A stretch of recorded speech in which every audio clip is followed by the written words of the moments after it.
비난을 한다거나 비판을 한다든가 불평을 한다는 건 뭔가가 잘못되어 가고는 게 있다는 거예요.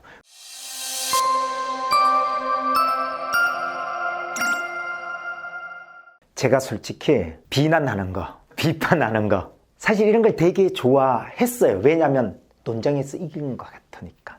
그리고 틀린 건 틀리다고 지적을 해줘야 되니까. 근데 제가 오늘 얘기하는 얘기는요, 이게 결코 그 사람에게 잘 와닿지 않다라는 걸 또 깨달았어요.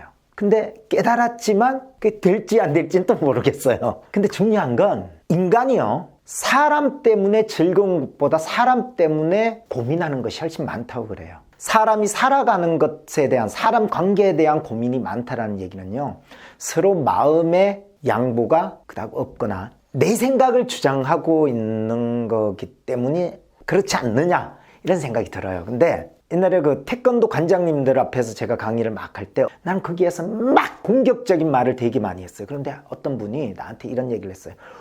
와, 정말 촌철살인이에요. 진짜로 속이 시원해요. 이런 말을 하는데 난 그게 너무 기뻤거든요. 근데 결국은 많은 대중들 앞에서 얘기를 하는 걸 누굴 지칭을 하지 않았기 때문에 가능하더라는 거예요. 여기서 중요한 건요, 어떤 누군가의 일인을 지칭하는 걸 얘기해요. 그래서 비난, 비판, 그 다음 가장 중요한 건 뭐예요? 불평. 비난을 한다거나 비판을 한다든가 불평을 한다는 건 뭔가가 잘못되어 가고는 게 있다는 거예요. 그게 과연 누구 욕심이냐는 거죠. 한번 생각해 볼 필요가 있어요. 공익인데 나한테 이익이 없다면 그건 문제가 있겠죠. 그런데 문제는 공익이라도 어떤 사람을 그 자리에서 일인을 지칭을 해서 비판과 비평을 하면 안 된다고 하네요.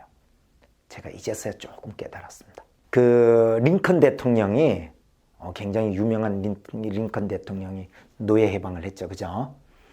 이분이 굉장히 비평가였다 그러더라고요.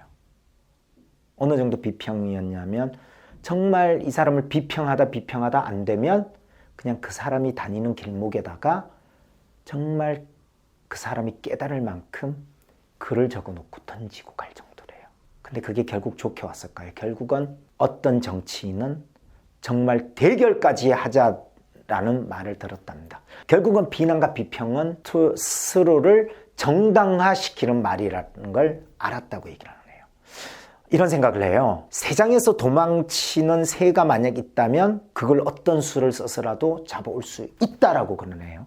그런데 문제는 입에서 도망친 말은 붙잡을 수 없다고 그럽니다. 입에서 도망친 말은 붙잡을 수 없다고 그럽니다.